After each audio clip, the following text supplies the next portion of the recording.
Hello बच्चों, welcome back to my channel mission IIT JEE. जैसा कि आप जानते हैं सर्कल के एडवांस लेवल के हम क्वेश्चंस कर रहे थे। उसी सीक्वेंस के अंदर हमारे पास नेक्स्ट क्वेश्चन है जेईई एडवांस 2015 का। बहुत ही सिंपल सा क्वेश्चन दे रखा है, find the number of common tangents to the circles having equations this much and this much.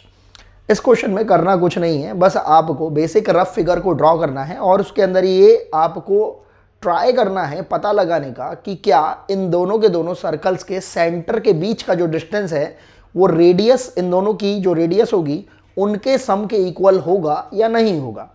अगर वो इनके सम के इक्वल हो जाएगा तो हमारे पास टोटल नंबर ऑफ जो कॉमन टेंजेंट्स आएंगी वो 3 आएंगी। अगर रेडियस का जो सम है वो सेंटर के बीच के डिस्टेंस से अगर ज्यादा हो जाएगा तो हमारे पास कॉमन टेंजेंट आएंगी केवल 2। और अगर हमारे पास रेडियस का जो सम है वो अगर सेंटर के जो दोनों के दोनों जो सेंटर्स रहेंगे उनके बीच के डिस्टेंस से अगर कम रहेगा तो हमारे पास कॉमन टेंजेंट आ जाएंगी टोटल नंबर ऑफ 1 2 3 4 4। तो हमारे पास टोटल कॉमन टेंजेंट्स आ जाएंगी 4। तो देखते हैं हमने क्या करा।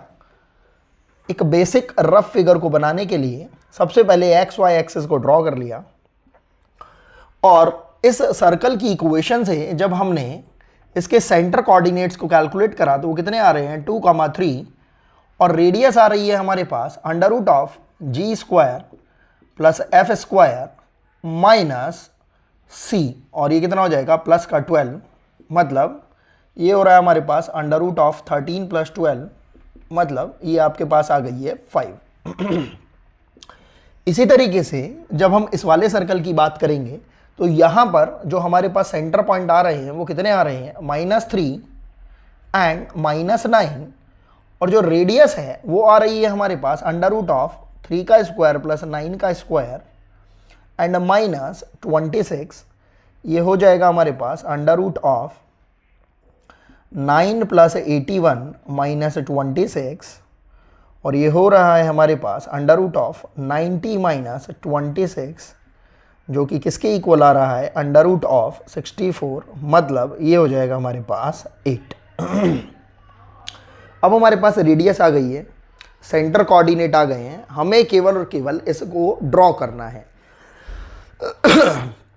अगेन ड्रॉ करने का हमारे पास बहुत सिंपल सा तरीका है, या तो आप इसकी बिल्कुल एग्जैक्ट फिगर बनाइए या फिर आप अगर इसको कंसीडर कर रहे हैं केवल रफ इमेजिनेशन के अकॉर्डिंगली तो आप इसे सिंपल से भी कर सकते हैं कि आपने क्या करा, एक सर्कल यहाँ बना दिया, एक सर्कल यहाँ बना दिया, इसके सेंटर पॉइंट ले लिए आपने कितने 2,3 और इसके आपने सेंटर कोऑर्डिनेट ले लिए -3, -9 क्योंकि ये जस्ट केवल और केवल बेसिक कन्वीनियंस की वजह से हम यहाँ पर ऐसे ड्रॉ कर रहे हैं।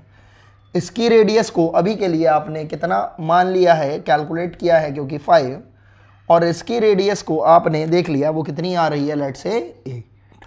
इसको आपने C1 बोल दिया, इसको आपने C2 बोल दिया, इसको आपने O1 बोल दिया, इसको आपने O2 बोल दिया। ये हमारे लिए C1 सर्कल हो गया, ये हमारे लिए C2 सर्कल हो गया। बस सिंपल से हम क्या करते हैं, सेंटर के बीच की जो डिस्टेंस है उसको कैलकुलेट कर लेते हैं। तो O1 O2 जो डिस्टेंस आ रही है हमारे पास वो कितनी आ रही है 2 + 3 whole square plus 3 + 9 whole square, ये कितना हो गया 5 का स्क्वायर प्लस 12 का स्क्वायर का अंडर रूट। तो अल्टीमेटली ये कितनी वैल्यू आ रही है हमारे पास 13 और हमने R1 + R2 को भी चेक कर लिया, वो कितनी आ रही है हमारे पास 5 + 8 = 13। तो इससे हमें समझ में आ रहा है जो सेंटर्स के बीच की जो डिस्टेंस है वो हमारे पास आ रही है 13 और जो दोनों रेडियसेस हैं उनका भी जो सम आ रहा है वो आ रहा है 13। तो एक्चुअल में ये फिगर ऐसे ना होके कैसे बन रही होगी, एक सर्कल ऐसे है और दूसरा सर्कल बिल्कुल इसके एडजेसेंट इससे टच होके जा रहा है। ये इनके सेंटर पॉइंट्स हो जाएंगे और इनकी रेडियस भी एज इट इज वैसे ही ले ली जाएगी जैसे हमने ऊपर वाली फिगर में बनाया है। अब यहाँ पर अगर हमें कॉमन टेंजेंट्स के बारे में बताना होगा, नंबर ऑफ कॉमन टेंजेंट्स के, तो हम देख पाएंगे एक टेंजेंट तो ये हो जाएगी, एक टेंजेंट ये हो जाएगी और एक टेंजेंट इस टाइप से हो जाएगी। तो हमारे पास total number of common tangents की जो नंबर आ जाएंगे वो कितने हो जाएंगे 3 और यही हमारा रिक्वायर्ड आंसर हो जाएगा। तो नेक्स्ट क्वेश्चन की तरफ मूव करते हैं। ये है हमारा जेईई एडवांस 2014 का क्वेश्चन। ये भी बिल्कुल पहले वाले 2015 की तरह ही बिल्कुल बेसिक सा क्वेश्चन है। इसमें क्या बोल रखा है, a circle S passes through the point 0,1 and is orthogonal to the circles x minus 1 whole square plus y square equals to 16 and x square plus y square equals to 1, then we have to find the radius of that circle S and the center of that circle S। बहुत simple सा question है। हम क्या करते हैं, सबसे पहले इस क्वेश्चन की जो एक बेसिक फिगर है उसको हम ड्रॉ करने की कोशिश करते हैं। तो हमने क्या करा, एक्स वाई एक्सिस को ड्रॉ कर लिया और सबसे पहले हम इस सर्कल को देखते हैं, x square plus Y square equal to 1। तो ये कुछ इस टाइप का सा सर्कल आ जाएगा और इसका सेंटर पॉइंट हो जाएगा हमारे पास 0,0 पर। और क्योंकि इसकी जो रेडियस है वो कितनी दे रखी है 1, तो ये कोऑर्डिनेट हो जाएगा 1,0 और ये कोऑर्डिनेट हो जाएगा -1,0। उसके अलावा जब हम इस पर्टिकुलर सर्कल की बात करते हैं तो यहाँ पर हमारे पास इसके सेंटर कोऑर्डिनेट कितने आ रहे हैं 1,0, मतलब ये जो पॉइंट है ये इस सर्कल का क्या हो जाएगा, सेंटर। और इसकी जो रेडियस बता रखी है वो कितनी बता रखी है 4। तो हम एक अंदाजे से एक बेसिक मेजरमेंट अपने माइंड में लेकर 4 डिस्टेंस का यहाँ पर कुछ इस टाइप से कोई पॉइंट ले लेते हैं 5,0, जिसके थ्रू ये जो ये सर्कल है ये पास हो रहा होगा। कुछ इस टाइप का सा रफ फिगर भाई हम बना रहे हैं। और क्योंकि 4 रेडियस रहेगी तो 1 तो यहीं पर ही हो गई है, टोटल 3 यहाँ पर भी आएगी, तो -3,0 से भी पास हो रही होगी। तो सर्कल जो बन रहा होगा वो कुछ इस टाइप का सा बन रहा होगा। हमने एक ही बेसिक फिगर बना ली है अपनी। अब हमें समझ में आ रहा है कि ये जो सर्कल है that is representing x minus 1 का whole square plus Y square equal to 16, या आप ऐसा बोल सकते हो 4 का स्क्वायर। और ये जो सर्कल है ये रिप्रेजेंट कर रहा है x square plus Y square equal to 1 को। अब हम दोबारा से क्वेश्चन को पढ़ते हैं कि आखिर इन्होंने इसमें क्या बोल रखा है। हम देख रहे हैं जो रफ फिगर है वो थोड़ी सी हमारी सर्कुलर फॉर्म में कम सी दिखाई दे रही है, लेकिन रफ फिगर की खासियत ये है कि वो एग्जैक्ट फिगर को मैच नहीं करती है, लेकिन वो हमारी इमेजिनेशन को फुलफिल करने का काम करती है। तो हमने पढ़ा इसमें क्या बोल रखा है, अ सर्कल एस, जिसके बारे में अभी हमें नहीं पता है, पासेस थ्रू द पॉइंट 0,1। अगर हम इस रफ फिगर के अकॉर्डिंगली देखें तो 0,1 पॉइंट जो आएगा वो यहाँ कहीं पर आएगा। तो लेट से हमने इसको यहाँ पर ड्रॉ भी कर दिया, तो 0,1 हो रहा है and is orthogonal to the circles. इतना हमें सबसे पहले समझना होगा कि ऑर्थोगोनल का कॉन्सेप्ट क्या होता है। अगर हम कोई भी दो सर्कल्स को आपस में इस तरीके से लेते हैं कि वो आपस में इंटरसेक्ट करते हैं और इस पर्टिकुलर मीटिंग पॉइंट पर, चाहे ये पॉइंट हो चाहे ये पॉइंट हो, इसको आप मीटिंग पॉइंट भी बुला सकते हो, इंटरसेक्टिंग पॉइंट भी बुला सकते हो। अगर इस पॉइंट पर पहले सर्कल पर अगर हमने टेंजेंट को ड्रॉ किया और इसी पॉइंट पर दूसरे सर्कल पर भी अगर हमने टेंजेंट को ड्रॉ किया और इनके बीच में बनने वाला जो एंगल है वो 90 डिग्री होता है, तब उस केस के अंदर हम इन टाइप के सर्कल्स को आपस में ऑर्थोगोनल सर्कल्स बोलते हैं। और ये जो कट कर रहे हैं एक दूसरे को, ये ऑर्थोगोनली कट कर रहे हैं। ये कॉन्सेप्ट जैसे ही हमारे दिमाग में आता है हमें काफ़ी कुछ चीज़ें क्लियर हो जाएंगी। अब हमने क्या करा, एक ऐसे सर्कल के बारे में सोचा जो कि इस पॉइंट 0,1 से पास हो रहा होगा और दोनों ही सर्कल्स को ऑर्थोगोनली कट कर रहा है। अब अगर ये सर्कल S, लेट से ये सर्कल हो गया C1 और ये छुटकू वाला सर्कल हो गया हमारे पास C2। अगर ये सर्कल S इस C1 और C2 को इंडिविजुअली ऑर्थोगोनली अगर कट कर रहा है तो इसकी जो रिक्वायर्ड कंडीशन होती है उसको सेटिस्फाई करेगा। तो अब हम देखते हैं अपने इस क्वेश्चन को। हम क्या जानते हैं, हम यहां पे लिख देते हैं, we know that if there are two circles like x square plus Y square plus 2g1x plus 2f1y plus c1 equals to 0 and x square plus y square plus 2g2x plus 2f2y plus C2 equals to 0 and they both are intersecting each other orthogonally or cutting each other orthogonally, or they both are representing orthogonal circles, then the required condition will be, required condition जो आती है हमारे पास वो होती है हमारे पास twice time of G1 G2 plus twice time of F1 F2 equals to C1 plus C2।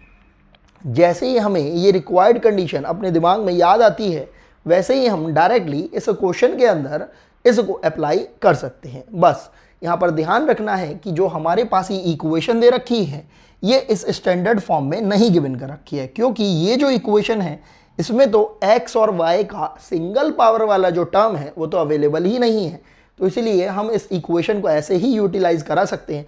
लेकिन क्योंकि ये जो इक्वेशन है ये हमारे पास X square plus Y square equal to A square की फॉर्म में दे रखी है, तो इसलिए हम इसको डायरेक्टली यूटिलाइज नहीं करा सकते हैं।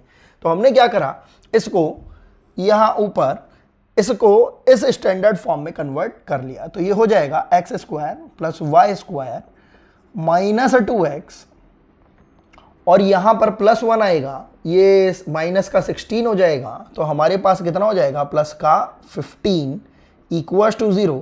तो इसके सेंटर कोऑर्डिनेट आ रहे हैं हमारे पास 1,0 ही आ रहे हैं, और ये तो खैर हमें पता ही है। लेकिन यहाँ से अगर हम ये जो g और f की अगर कैलकुलेशन करेंगे तो आप देख सकते हैं g और f की कैलकुलेशन इस C1 सर्कल के लिए, इसको हमने C1 सर्कल बोला है, इसको C2 सर्कल बोला है, तो जो हमारे सेंटर कोऑर्डिनेट आते हैं h, k, उसी में ही अगर हम माइनस अप्लाई कर देते हैं तो h equals to minus g and f equals to minus के करके हमारे पास सेंटर कोऑर्डिनेट ये माइनस जी माइनस एफ की फॉर्म में आ जाएंगे। तो आप ध्यान से देखेंगे यहाँ पर ये हमारे पास हो जाएगा g इक्वल्स टू ये माइनस एच मतलब -1,0 हो जाएगा, और जो c की वैल्यू आ रही है हमारे पास यहाँ से c की वैल्यू आ रही है हमारे पास 15। अब इसी तरीके से जब हम इसकी बात करते हैं तो यहाँ पर हमारे पास g और f की वैल्यू आ रही है 0,0, क्योंकि x और y का जो कोफिशिएंट है हमारे पास 2gx प्लस 2fy की वजह से वो g और f कितना आ रहा है 0, और c की वैल्यू कितनी आ रही है -1। अब हमारे पास सारा ही डेटा आ गया है, और इस डेटा को अपने माइंड में रखते हुए हमने s जो सर्कल है उसकी इक्वेशन को एज्यूम कर लिया। यहाँ लिख लेते हैं हम s की इक्वेशन को, वो लिख लिया, let's say its equation is given by x square plus Y square plus 2gx plus 2fy plus c equals to 0। अब इन सारी क्वांटिटीज़ को ध्यान में रखते हुए हम एक एक करके कंडीशन को लगाते जाएंगे और अपने रिक्वायर्ड कंडीशन को कैलकुलेट करके इस पर्टिकुलर एस सर्कल की रेडियस और सेंटर पॉइंट को कैलकुलेट कर लेंगे। तो देखते हैं, हमने इस रिक्वायर्ड कंडीशन को लिया और सबसे पहले अपने इस एस सर्कल और C1 सर्कल के लिए ऑर्थोगोनैलिटी का जो कंडीशन है वो अप्लाई कर दिया।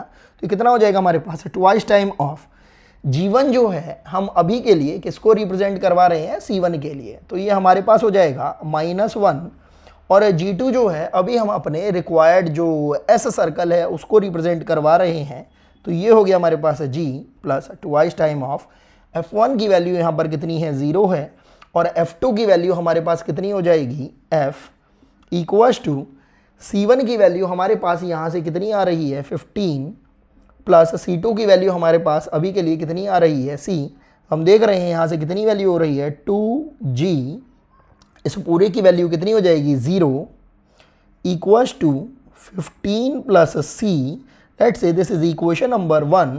इसी तरीके से जब हम इस सर्कल S को इस छोटे वाले सर्कल C2 के साथ ऑर्थोगोनैलिटी प्रूव करवा रहे होंगे या कंडीशन बैठा रहे होंगे, तो हमारे पास रिक्वायर्ड कंडीशन आ जाएगी ट्वाइस टाइम ऑफ। अब इस केस के अंदर हम G1 किसको बोल रहे हैं, इस वाले सर्कल के कोफिशिएंट्स को जो यहाँ से मिले हैं हमें, कितना जाएगा 0 times of G plus twice time of, यहाँ पर F1 भी क्या मिल रहा होगा हमारे पास सेंटर की वजह से 0 times of F equals to C1 की वैल्यू कितनी है हमारे पास -1 प्लस C2 हमारे पास इस सर्कल से कितना आ रहा है C। तो यहाँ से ये दोनों की दोनों टर्म्स हमारे पास 0 हो जाएंगी। तो C की वैल्यू कितनी आ रही है 1। इसको अभी के लिए हमने बॉक्स में बंद कर दिया और इसको बोल दिया दिस इज इक्वेशन नंबर 2। बात कर लेते हैं हम थर्ड इक्वेशन की। आप कहेंगे कि ऑर्थोगोनल तो केवल और केवल 2 ही सर्कल्स पर हो रहा है, तो तीसरी कंडीशन कहाँ से आ जाएगी? हाँ, हमारे पास तीसरी कंडीशन भी आएगी। वो कैसे? क्योंकि हमें बता रखा है इस क्वेश्चन के अंदर कि ये जो सर्कल S है ये एक पॉइंट से पास भी होता है, और वो पॉइंट कौन सा है? 0,1। अब क्योंकि ये पॉइंट 0,1 सर्कल S के ऊपर अवेलेबल है तो ऑब्वियसली इसको सेटिस्फाई भी करेगा। तो जैसे ही हमने इस पॉइंट को इस सर्कल के ऊपर सेटिस्फाई करा दिया तो हमारे पास कंडीशन आ रही है 0² प्लस 1 का square plus twice time of g times of 0 plus twice time of f times of 1 plus c की वैल्यू तो आपके पास अभी भी कैलकुलेट होके आ गई है 1 इक्वल्स टू 0।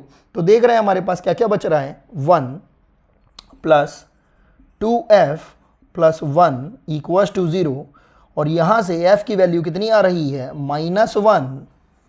अभी ये जैसे f की वैल्यू हमारे पास कैलकुलेट हो गई है, c की वैल्यू कैलकुलेट हो गई है, अब हम g की वैल्यू को कैलकुलेट कर लेते हैं। अब हम इसको यहाँ पर लिख लेते हैं। ये हमारे पास हो जाएगा -2g इक्वल्स टू c की वैल्यू हमारे पास 1 थी, और ये जो 15 था हम ध्यान से देखेंगे यहाँ 15 नहीं आना था, क्योंकि जब ये 16 यहाँ RHS से LHS में जाएगा तो ये कितना हो जाता -15, और एक्चुअल में c की जो वैल्यू आ रही थी यहाँ पर वो कितनी आ रही थी -15।